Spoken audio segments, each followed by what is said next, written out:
ASPN academy. இது TNPSC toppers சீரீஸில் part 29th video தான் இன்றைக்கி பார்க்க போகிறோம். இதுக்கு முன்னாடி 28 பார்ட் வரைக்கும் நான் போட்டுட்டேன். ஒவ்வொரு பார்ட்லேயும் 10 கொஸ்டின் வீதம் உங்களுக்கு 250 கொஸ்டின் வரைக்கும் கவர் ஆகிருக்கு. மேக்ஸிமம் குரூப் 2 எக்ஸாமுக்கு நீங்கள் போகிறதுக்கு முன்னாடி எவ்வளோ பார்ட் என்னால் கவர் பண்ண முடியுமோ உங்களுக்கு கவர் பண்ணி கொடுத்துட்றேன். ஒரு சில பேர் கமெண்ட்டில் கேட்டிருந்தீங்க, நீங்கள் நான் திரும்ப குரூப் 4 எக்ஸாம் டைமில் உங்களுக்கு இதை கண்டினியூ பண்ணுறேன் அப்படின்னு சொல்லியிருந்தேன். இல்லை குரூப் 2 முடிஞ்ச உடனே எங்களுக்கு கண்டினியூ பண்ணுங்க அப்படின்னு சொல்லியிருந்தீங்க. நான் மேக்ஸிமம் ட்ரை பண்ணுறேன்.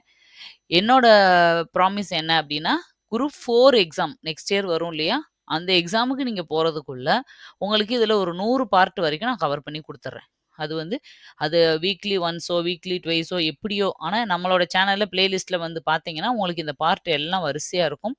அடுத்த குரூப் 4 எக்ஸாமுக்கு நீங்கள் போகும்போது 100 பார்ட்னா உங்களுக்கு கிட்டத்தட்ட 1000 கொஸ்டின், முக்கியமான டாப்பர்ஸ் மட்டும் அட்டன் பண்ணக்கூடிய கஷ்டமான கொஸ்டின்ஸ் கவர் ஆகிருக்கும். அந்த 1000 கொஸ்டினை நீங்கள் தரவாக பார்த்துட்டு போனாலே போதும். தாராளமாக குரூப் 4ல் நீங்கள் ஈஸியாக கட் ஆஃப் கிளியர் பண்ணிட முடியும்.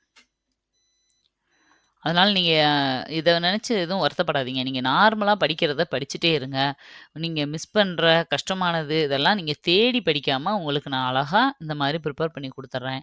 டெய்லியும் 2 வீடியோ நீங்கள் வந்து பார்த்துட்டே இருந்தாலே போதும். எக்ஸாம் டைமில் இதுக்குன்னு தனியாக படிக்க வேண்டிய அவசியமே இல்லை.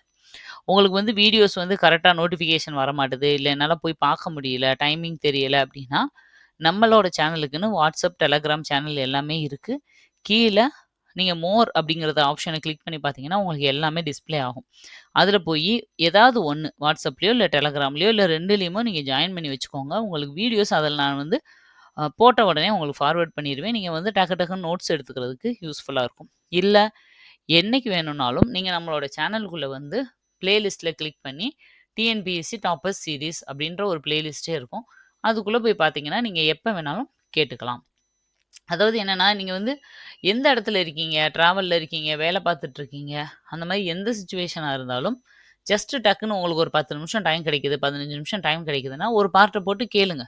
ஒரு 10 கொஸ்டின் யாருக்கு கண்டது, அந்த 1000 கொஸ்டின்லேருந்து 50-60 கொஸ்டின் கூட எக்ஸாமில் வர்றதுக்கு சான்சஸ் இருக்குது இல்லையா? அதனால் எதையுமே மிஸ் பண்ணாதீங்க.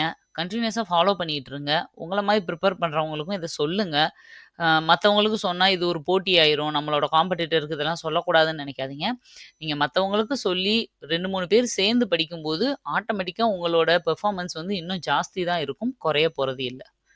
ஓகேவா? சரி, ஓகே. இப்போ இன்னைக்குள்ள வீடியோவுக்கு போகலாம். ஃபர்ஸ்ட் கொஸ்டின் பாருங்கள். இந்திய அரசின் தலைமை வழக்கறிஞரை நியமிக்க வழிவகை செய்யும் சரத்து எது? Option 1 article 72, option 2 article 74, option 3 article 76, option 4 article 78. இந்த 4 இதில் தலைமை வழக்கறிஞர், அட்வொகேட் ஜெனரல், அட்டார்னி ஜெனரல் அப்படிலாம் சொல்லுவோம் இல்லையா, அது மாதிரி சென்ட்ரல் கவர்மெண்ட்டில் அந்த வழக்கறிஞரை தேர்ந்தெடுக்கிறதுக்கான ஆர்டிக்கிள் எது அப்படிங்கிறது தான் உங்களுக்கு கொஸ்டின். ரொம்ப ரொம்ப முக்கியமான ஒன்று. இது தெரியாமல் நீங்கள் படிச்சிருக்க மாட்டீங்க பாலிட்டி, பட் இருந்தாலும் ஜஸ்ட் உங்களை ரீகால் பண்ணிக்கிறதுக்காக இந்த ஒரு கொஸ்டின்.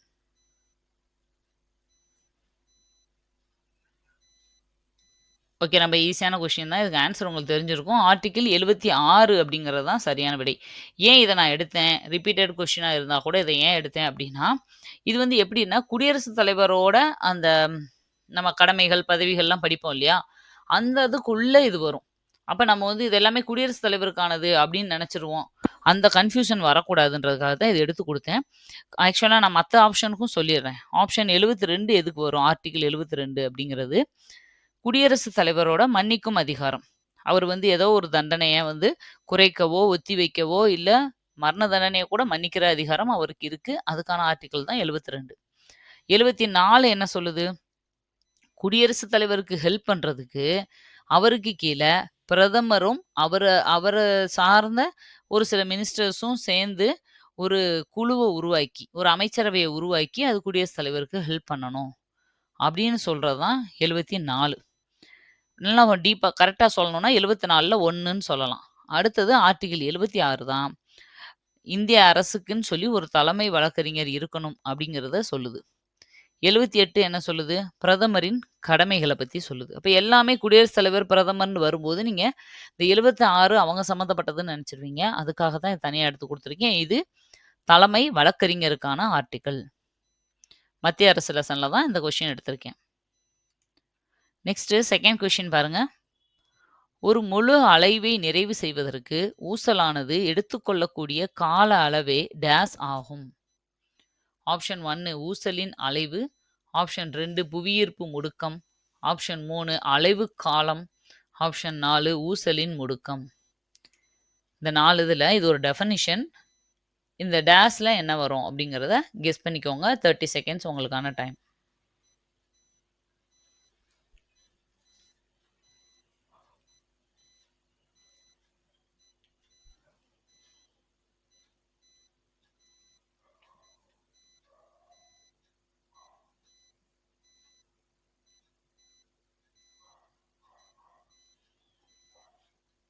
இதுக்கான சரியான விடை பாருங்க. அலைவு காலம் அப்படிங்கிறது தான் சரியான விடை.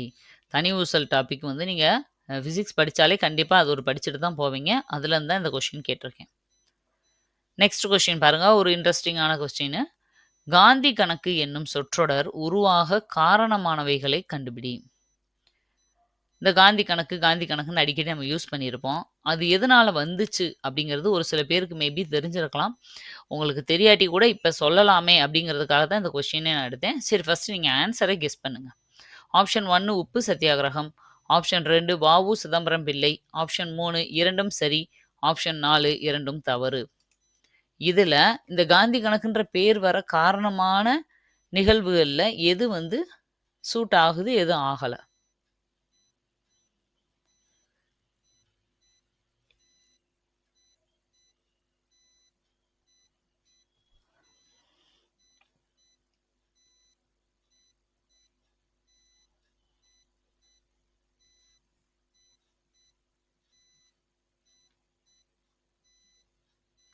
இதுக்கான சரியான விடை என்னன்னு பாருங்க.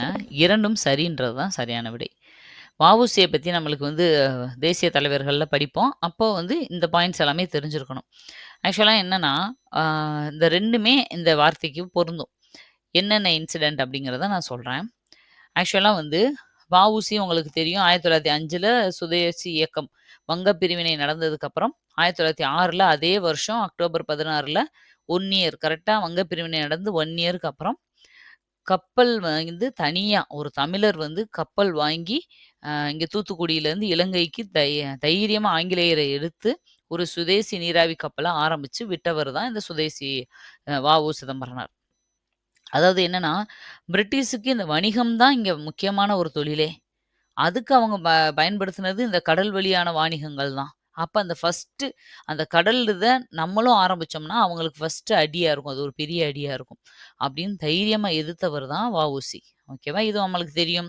அப்புறம் 1908ல வந்து பிபின் சந்திரபால் விடுதலைய வந்து வ.உ.சியும், சுப்பிரமணிய சிவாவும் கொண்டாடுவாங்க. அதாவது நெறைய பேர் தலைவர்கள், இவங்க வந்து அத வந்து ஒரு முக்கியமானவங்களா இருந்து அத வந்து கொண்டாடியிருப்பாங்க. அதுக்காக அரெஸ்ட் செய்யப்பட்டிருப்பார். யாரு? வ.உ.சி. அங்க போனப்ப தான் தெரியும். செக்கு இழுக்க வச்சிருப்பாங்க. நெறைய கஷ்டப்பட்டுருப்பாரு. ஆக்சுவலா அந்த பிபின் சந்திரபால் விடுதலைய கொண்டாடினதுக்காகன்னு சொல்லி தான் அரெஸ்ட் பண்ணியிருப்பாங்க. ஆனா உண்மையிலே இதோட உள்நோக்கம் வந்து அவரோட அந்த சுதேசி கப்பல் அந்த இத எல்லாத்தையுமே அழிக்கணும்ன்றது தான். ஓகேவா? அதே மாதிரி இவர் உள்ள இருக்கும்போதே அந்த கப்பல் வணிகம் கொஞ்சம் கொஞ்சமா டவுன் ஆயிரும். அத கைப்பற்றிருவாங்க பிரிட்டிஷு. அத அழிச்சிருவாங்க. இவர் ஒரு லாயர். ஓகேவா? அந்த பதவி எங்கேயுமே இவர் வந்து கோர்ட்ல பிராக்டிஸ் பண்ணக்கூடாது அப்டின்ட்டு அதையும் புடுங்கிருவாங்க. ஏன்னா இவர வந்து துரோக குற்றம் டெரரிஸ்ட் மாரி ஆக்கிருவாங்க. அதனாலன்னு சொல்லி இரட்டை ஆயுள் தண்டனைலாம் குடுத்துருவாங்க. அப்புறம் கொஞ்சம் அதுக்கு மேல வாதாடி கொஞ்சம் ஆயுள் தண்டனைய குறைச்சு அப்படி மாத்திருப்பாங்க. சரியா? ஆனாலும் இவரு ஜெயில்லேருந்து வெளிய வந்ததுக்கப்புறம் உடல் அளவிலயும் ரொம்ப வீக் ஆயிருவாரு.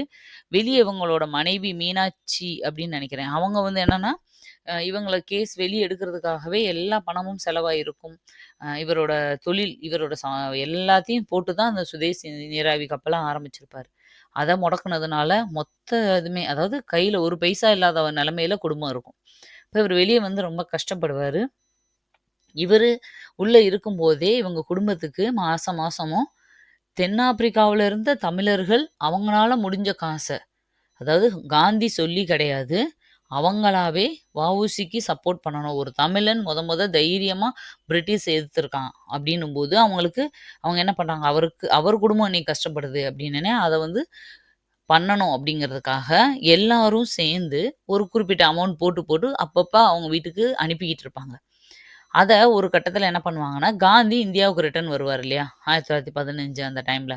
அப்ப என்ன பண்ணுவாங்கன்னா, எல்லாரும் சேர்ந்து காசு போட்டு, கிட்டத்தட்ட ஒரு ரூ. 5000 அளவுக்கு பணத்த காந்தி கிட்ட குடுத்து, இத போய் வ.உ.சி கிட்ட ஒப்படைச்சுருங்கன்னு சொல்லிருவாங்க. ஏன்னா, அவர் நேரா முதல்ல வந்து சென்னை தான் இறங்கியிருப்பாருன்னு நெனைக்கிறேன். அப்ப என்னன்னா, ஆம் ஒரு கட்டத்தில இது பெரிய கத. நான் ஷார்ட்டா சொல்றேன். அந்த குடுத்து விட்ட காச காந்தி வ.உ.சிக்கு குடுத்துருக்க மாட்டாரு. இது வந்து வ.உ.சி சம்மந்தப்பட்ட கடிதங்கள்லாம் நெறைய எடுத்து ஒரு நூலா ஒருத்தர் தொகுத்திருக்காரு. அப்ப அதுல அந்த கடிதங்கள் ஒவ்வொரு கடிதமும், இவர் காந்திக்கு போட்ட கடிதம், காந்தி திரும்ப இவருக்கு ரிப்ளை பண்ண கடிதம் எல்லாமே இருக்கு. இப்ப இவர் வந்து என்னன்னா, இந்த மாரி பணத்த கேட்டு எழுதியிருப்பாரு.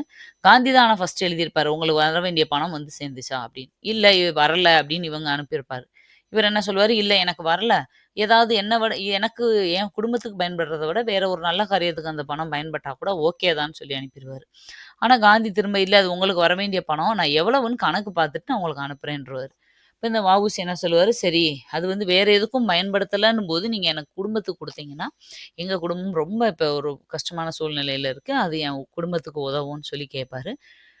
அப்போ அது உடனே அத கணக்கு பார்த்து காந்தி அனுப்பாம ரொம்ப நாள் இழுத்துருவாரு. கிட்டத்தட்ட 1 வருஷம் வரைக்கும். இவரு லெட்டர் போட, நான் இன்னும் வந்து யார் யாரு உங்களுக்கு குடுத்தாங்க? எவ்வளவு குடுத்தாங்க? அதெல்லாம் நான் கணக்கு பார்க்கணும்.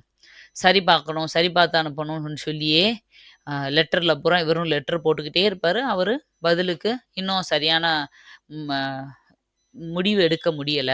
அதாவது இன்னும் டீட்டெயில்ஸ் ஃபுல்லா கிடைக்கல. கிடைச்ச பிறகு அனுப்புறேன், கிடைச்ச பிறகு அனுப்புறேன்னு ரொம்ப நாள் இழுத்துருவாரு. கடைசியில ஒரு ரூ. 347 எவ்வளவோ அனுப்பி, "இவ்வளவு தான் உங்களுக்கு அனுப்புன பணம்" அப்படின்னு மட்டும் சொல்லி அத அனுப்பி விட்டுருவாரு. ஈவன் வ.உ.சி வந்து, "நீ உங்களால முடிஞ்ச பணத்த கூட இப்போதைக்கு அனுப்புங்க. அதுக்கப்புறம் கணக்கு பார்த்துக்கிறலாம்" அப்படின்னு சொன்னா கூட, அப்ப காந்தி அனுப்பியிருக்க மாட்டாரு. கடைசியில அவ்வளோ அனுப்பிட்டு, யார் யாரு அதெல்லாம் அனுப்புனாங்கன்னு டீட்டெயில்ஸ் கேட்டிருப்பாரு. அதையும் காந்தி வந்து ப்ராப்பரா குடுத்துருக்க மாட்டாரு. இப்படி ரொம்ப நாளா இழுத்து கடத்துனதுனால தான் காந்தி கணக்குன்ற பேரு வந்துச்சு, அப்படிங்கிறது ஒண்ணு சொல்றாங்க. ஓகேவா? அப்ப நான் காந்திய வந்து தப்பா சொல்றேன் அப்டின்லாம் வந்துராதீங்க. காந்தியோட டார்க் சைட்ஸ்ன்னு சொல்லி இருக்க தான் செய்யுது. அது நெறைய விஷயங்கள் நானும் படிச்சிருக்கேன். பட் அது எல்லாத்தையும் இப்ப நான் சொல்ல வரல. பட் காந்தி கெட்டவர்ன்னும் நான் சொல்ல வரல. காந்தி அவர் ஒரு நல்ல தலைசிறந்த லீடர்.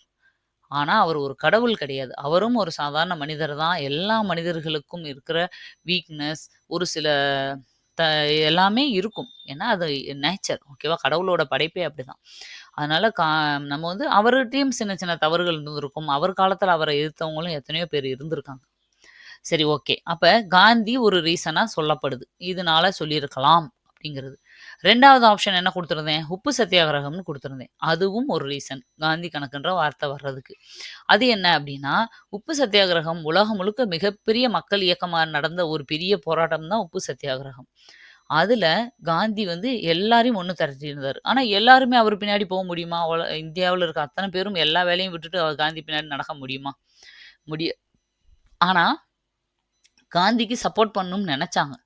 அதுக்காக என்ன பண்ணுவாங்கன்னா, இந்த ஹோட்டல் வச்சிருக்கவங்க, அந்தந்த இடத்துல சின்ன சின்ன இந்த சாப்பாடு, டீ கடை வச்சிருக்கவங்க, அந்தவங்கலாம் என்ன பண்ணுவாங்கன்னா, அவங்கனால முடிஞ்ச உதவின்னு சொல்லிட்டு, இந்த போராட்டத்துல கூட சேர்ந்து போறவங்க, நடக்கிறவங்க, அதுக்கு சப்போர்ட் பண்றவங்கலாம் யார் யாரெல்லாம் போறாங்களோ, அங்கனங்கன்னு சாப்பிட்டுக்கலாம், டீ குடிச்சுக்கலாம், இந்த மாரி விஷயங்கள் சின்ன சின்னதுக்கு வந்து ஹெல்ப் பண்ணாங்க.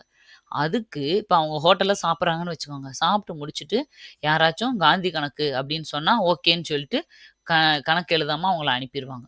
அதாவது அவங்களோட சார்பா காந்தியோட இந்த போராட்டத்துக்கு ஒரு சின்ன நம்மளோட சப்போர்ட்டா இருக்கட்டும் அப்படின்ற மாரி. அப்ப காந்தி கணக்குன்னு எழுதி காந்தி கணக்குன்ற பேரு வந்துருச்சு அப்படின்னு இந்த 2 விதமான ஸ்டேட்மெண்ட்டும் போயிட்டு தான் இருக்கு. இதுல எது கேட்டாலும் நீங்க எக்ஸாம்ல போட்டுக்கோங்க. ஆ எக்ஸாம்லயே இத கேட்காட்டியும் தெரிஞ்சுக்கோங்க. நம்ம லைஃப்ல டெய்லி அடிக்கடி யூஸ் பண்ற வார்த்தை. பட் அதுக்கான அர்த்தம் தெரியாம இருக்கக்கூடாது இல்லையா? அதுதான் இது. ஓகேவா? ஏதோ ஒண்ணு காந்தி கணக்குன்ட்டாலே வராத ஒரு காசு. இந்த காசு திரும்ப வர வாய்ப்பில்ல. அப்டின்ற மாதிரி ஒரு அர்த்தம் தான் அதோட அர்த்தம். புரிஞ்சிருக்கும்னு நெனைக்கிறேன். ஓகே தெளிவா சொல்லிட்டேன். நெக்ஸ்ட் கொஸ்டின் போலாம். 4த் கொஸ்டின் பாருங்க. இந்தியாவில் மொத்த மின் உற்பத்தியில் 70% எந்த வகையில் இருந்து கிடைக்கிறது? ஆப்ஷன் 1 நீர்மின் நிலையங்கள். ஆப்ஷன் 2 அலை மின் சக்தி.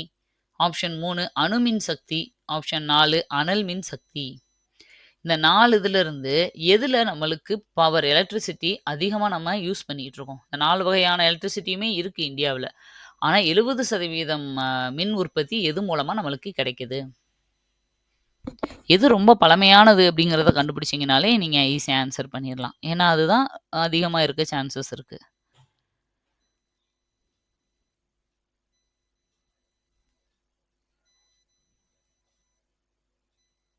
இதுக்கான சரியான விடை, அனல் மின் சக்தி அப்படிங்கிறது தான் சரியான விடை. இந்திய தொழில்துறை தொகுப்புகள் அப்படிங்கிறதுலேருந்து இத எடுத்திருக்கேன். அனல் மின் சக்தி. நம்ம உங்களுக்கு ஒரு கொஸ்டினு. இந்தியாவுல எத்தன அனல் மின் சக்தி நிலையங்கள் இருக்கு? அதுல தமிழ்நாட்டுல எத்தன இருக்கு? இந்த 2யும் நீங்க கீழ கமெண்ட்ல சொல்லுங்க. நான் ஒரு கொஸ்டின் கேட்கிறேன்னா, அதுக்கான ஆன்ஸர தேட ட்ரை பண்ணுங்க. ஏன்னா, அப்பதான் நீங்க ஒரு பார்ட் பார்க்கும்போது 10 கொஸ்டின் அப்படிங்கிறது கணக்கா இருந்தாலும், அத சுத்தி நீங்க 4, 5 பாயிண்ட்ஸ் தெரிஞ்சுக்கும்போது, 1000 கொஸ்டின் ப்ரிப்பேர் பண்ணும்போது 5000 கொஸ்டின் நீங்க தெரிஞ்சுக்குவீங்க. Okay next. 5த் கொஸ்டின் பாருங்க. டாடா ஏர்லைன்ஸ், ஏர் இந்தியா என எப்போது பெயர் மாற்றப்பட்டது? Option 1 1954, option 2 1946, option 3 1927, option 4 1932. Tata airlines அப்படின்னு இருந்தத தான் ஏர் இண்டியான்னு மாத்துனாங்க. இப்ப மறுபடியும் டாடா கம்பெனி அந்த அந்த டாடா குழுமத்துக்கிட்டயே அத ஒப்படைச்சுட்டாங்க. அப்படிதானே? இப்ப லேட்டஸ்ட்டா ஒரு 4 இயர்ஸ் இருக்கும்னு நெனைக்கிறேன். அந்த மாரி டைம்ல. இருந்தது டாடா ஏர்லைன்ஸ் தான். அது எப்ப ஏர் இந்தியா அப்படின்னு மாறுச்சு? கவர்மெண்ட் வந்து அத வாங்கி இதா வச்சிருந்தாங்க. இப்ப மறுபடியும் அத பிரைவேடைசேஷன் பண்ணி அவங்ககிட்டயே ஒப்படைச்சுட்டாங்க. ஓகே. வருஷம் வந்து 1946 அப்படிங்கிறது தான் சரியான விடை. ஓகே. நெக்ஸ்ட் 6த் கொஸ்டின் பாருங்க. சிறைவாசத்தின் போது கீதா ரகசியம் என்ற நூலை எழுதிய இந்திய சுதந்திர போராட்ட தலைவர் யார்? அதாவது ஜெயில்ல இருக்கும்போது தான் அந்த நூலை எழுதியிருக்காரு. அது யாரு? ஆப்ஷன் 1 பாலகங்காதர திலகர், ஆப்ஷன் 2 பிபின் சந்திரபால், ஆப்ஷன் 3 சுபாஷ் சந்திர போஸ், ஆப்ஷன் 4 லாலா லஜபதி ராய். இந்த 4 பேர்ல யாரு கீதா ரகசியம் அப்படிங்கிற நூலை எழுதுனாங்க?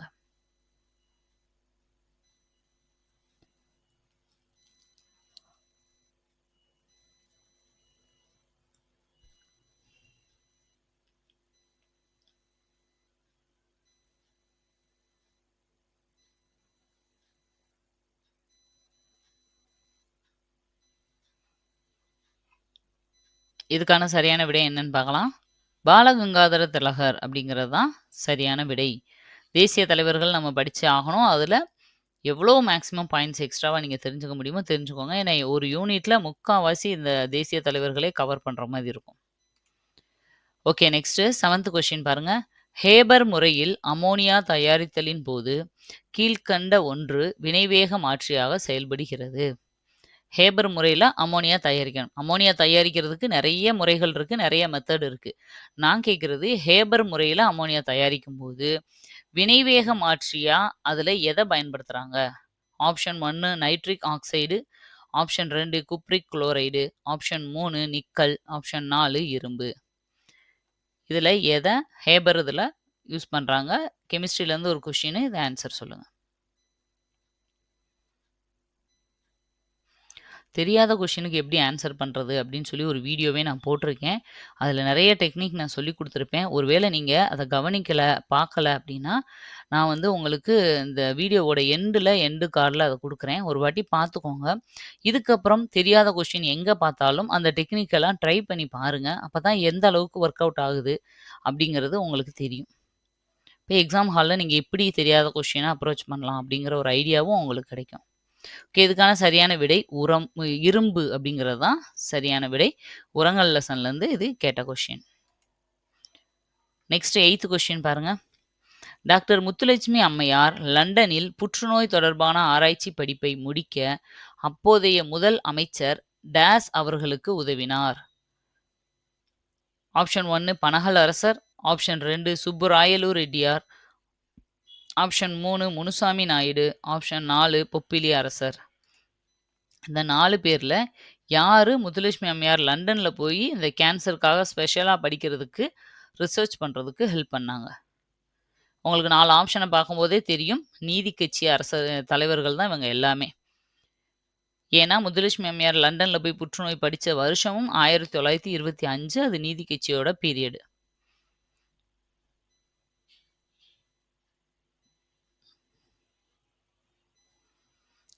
இதுக்கான சரியான விடை பனகல் அரசர் அப்படிங்கிறது தான் சரியான விடை. நான் 1925ன்னு சொன்னத வச்சே நீங்க கண்டுபிடிச்சிருப்பீங்க.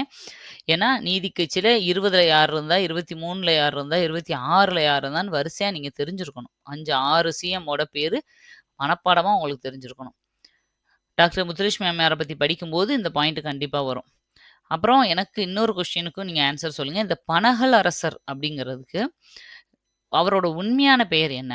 நானே நம்மளோட இந்த மாதிரி அம் டாப்பர்ஸ் சீரிஸ்லயே ஒரு பார்ட்ல அது ஒரு கொஸ்டினா குடுத்திருந்தேன் உங்களுக்கு. பனகல் அரசரோட இயற்பெயர் என்ன? அப்படிங்கிறதையும் கமெண்ட்ல சொல்லிருங்க. Next 9th question. தமிழ்நாட்டின் மாப்பசான் என அழைக்கப்பட்ட தமிழ் அறிஞர் யார்? ஆப்ஷன் 1 செய்கு தம்பியார், ஆப்ஷன் 2 அள வள்ளியப்பா, ஆப்ஷன் 3 புதுமை பித்தன், ஆப்ஷன் 4 ஜெயகாந்தன். இந்த 4 பேர்ல தமிழ்நாட்டின் மாப்பசான் அப்படின்னு அழைக்கப்பட்டவர் யார்? ஓல்டு புக்ல இருக்கிற ஒரு கண்டென்ட் தான் இது. இருந்தாலும் இப்போ நியூ புக் படிக்கிறவங்க நீங்க கொஞ்சம் கவர் பண்ணியிருக்க மாட்டீங்கன்னு இதை எடுத்து கொடுத்துருக்கேன்.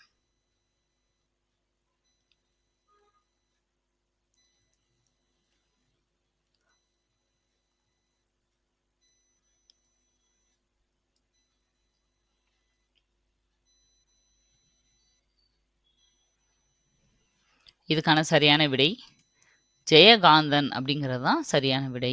அடைமொழியால் குறிக்கப்படும் சான்றோர்கள்.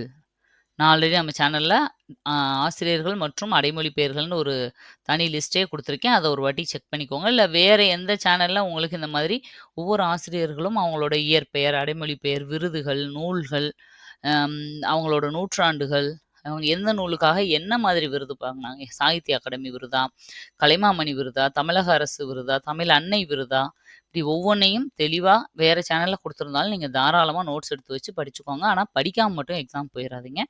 நம்ம சேனலில் வேணும்னா நீங்கள் பிளேலிஸ்ட்டில் போய் தமிழ் கூடுதல் குறிப்புகள் அப்படிங்கிற ஒரு தலைப்பில் இது எல்லாமே உங்களுக்கு நான் கொடுத்துருக்கேன். ஓகே, நெக்ஸ்ட்டு 10th கொஸ்டின் பாருங்கள். Last question. மிகுதியான் மிக்கவை செய்தாரை தாம் தம் தகுதியான் வென்றுவிடல். மேற்கண்ட குறளில் காணப்படும் சொற்களுக்கு சரியான எதிர்ச்சொல்லை காண்க. இதில் இருக்க ஒரு சொல்லுக்கு எதிர்ச்சொல் கீழே கரெக்டாக கொடுத்துருக்காங்க. மற்ற எல்லாமே கரெக்டான எதிர்ச்சொல் கிடையாது. அது எதுன்னு கண்டுபிடிங்க. ஆப்ஷன் 1 மிகுதியான் செருக்கு, ஆப்ஷன் 2 மிக்கவை நன்மை, ஆப்ஷன் 3 தகுதியான் பொறுமை, ஆப்ஷன் 4 தகுதியான் சான்றாண்மை. இதில் எது சரியான எதிர்ச்சொல்ல கொண்டிருக்க ஆப்ஷன்?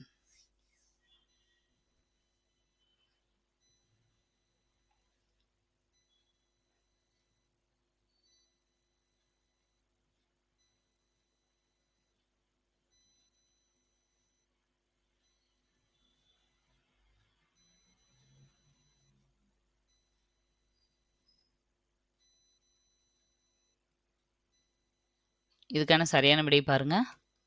மிக்கவை நன்மை அப்படிங்கிறது தான் தவறான, அதாவது சரியான ஆப்போசிட் எதிர்ச்சொல். மிக்கவைனா யாரு? துன்பம். துன்பம் அதுக்கு எதிர்ச்சொல் நன்மை. அதாவது என்னன்னா, மிகுதியான் மிக்கவை, மிகுதிக்கும் மிக்கவை ஒரே அர்த்தமாண்டா இல்லை. மிகுதினா திமிரு, தன்னோட செருக்கால, தன்னோட மமதையால மிக்கவை செய்தாரை. நம்மளுக்கு ஒரு துன்பத்தை ஒருத்தர் செஞ்சா கூட தாம் தம் நம்மளோட தகுதியான், தகுதினா நம்மளோட ஸ்டேட்டஸ் சொல்லலை இவர், தகுதினா இந்த இடத்துல பொறுமையை சொல்றாரு. தன்னோட பொறுமையால அவரை ஜெயிக்கணும். அப்ப மிகுதியான் செருக்குன்னு ஃபர்ஸ்ட் ஆப்ஷன்ல கொடுத்துருக்கு. இது மீனிங், டைரக்ட் மீனிங். மிகுதியான்றது செருக்குடையவன் அப்படிங்கிறது தான் அர்த்தம். அதே மாதிரி 3வது ஆப்ஷன் பாருங்க, தகுதியான், தகுதியான் வென்று விடல்னா தன்னோட பொறுமையால வெல்லணும். அப்ப தகுதின்றதுக்கு பொறுமையும் மீனிங். அதே மாதிரி 4வது ஆப்ஷன் தகுதி சான்றாமைன்றதும் மீனிங் மாதிரி தான் வரும். அப்ப கரெக்டான ஆப்போசிட் என்ன அப்படின்னா மிக்கவை துன்பம், அதுக்கு ஆப்போசிட் நன்மை. எதிர்ச்சொல் அறிதல்னு நம்மளுக்கு ஒரு தலைப்பு இருக்கு. டைரக்டா எதிர்ச்சொல் மட்டும் கேட்க மாட்டாங்க. இந்த மாதிரி ஒரு குறளோ இல்ல ஒரு கொட்டேஷனோ கொடுத்து கூட அதுல இருக்க வார்த்தைகளுக்கு கேட்கறதுக்கு சான்சஸ் நிறையவே இருக்கு. ஓகே. இன்னைக்கு வீடியோல 10 கொஸ்டினும் முடிஞ்சுச்சு. உங்களோட ஸ்கோர செக் பண்ணிக்கோங்க. ஆம், இதுக்கு முன்னாடி கூட உங்களோட ஸ்கோர் அவ்வளோ அக்யூரேட்டா இருக்காது. ஏன்னா, நீங்க ஸ்டார்ட்டிங்ல அப்பதான் பிராக்டிஸ் பண்றீங்க.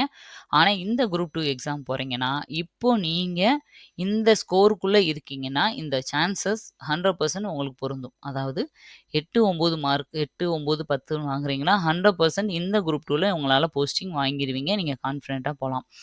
5, 6, 7ல இருக்கீங்க அப்படின்னா, 80% சான்சஸ் உங்களுக்கு இருக்கு. நீங்க வந்து இன்னும் கொஞ்சம் நல்லா ரிவிஷன மட்டும் நல்லா பண்ணிட்டு, நான் இந்த வீடியோஸ்ல நீங்க படிச்ச எல்லாத்தையும் நல்லா ரிவிஷன் மட்டும் பண்ணிட்டு போனீங்கன்னா போதும். அந்த 80% 100% ஆக்கிரலாம். 1, 2, 3, 4ல இருக்கீங்கன்னா, 50, 50 சான்சஸ்ல இருக்கீங்க. ரொம்ப கேர்ஃபுல்லா கொஞ்சம் ப்ரிப்பேர் பண்ணுங்கன்னு அர்த்தம். ஓகே, புரிஞ்சிருக்கும்னு நெனைக்கிறேன். இந்த வீடியோ இதோட முடிஞ்சது. இதுல உங்களுக்கு நான் சொன்ன வ.உ.சி.ய பத்தினதோ, அந்த காந்தி கணக்குன்றத பத்தி சொன்னதோ, இதெல்லாம் யூஸ்ஃபுல்லா இருந்துச்சுன்னா, கமெண்ட்ல சொல்லுங்க. நானும் தெரிஞ்சுக்கிறேன். இல்ல எங்களுக்கு டைம் வேஸ்ட் ஆகுது. அதனால ஒரு 5 மினிட்ஸ் இன்னைக்கு ஜாஸ்தி ஆயிருச்சு அப்படின்னு சொன்னீங்கனாலும், நெக்ஸ்ட் வீடியோலருந்து நான் இந்த மாரி எதுவும் சொல்லாம, உங்களுக்கு ஆன்ஸர மட்டும் கடகடன்னு ரீட் பண்ணிட்டும் போறதுக்கு நான் ரெடி தான். உங்களுக்கு எந்த மாதிரி வேணும் அப்படிங்கிறத நீங்க சொல்லுங்க. எனக்கு எதுனாலும் ஓகே தான். உங்களுக்கு தேவையானத குடுக்குறதுக்கு தான் நாங்க இருக்கோம். ஓகே, மறுபடியும் இன்னொரு வீடியோல உங்கள மீட் பண்றேன். Thank you. பை.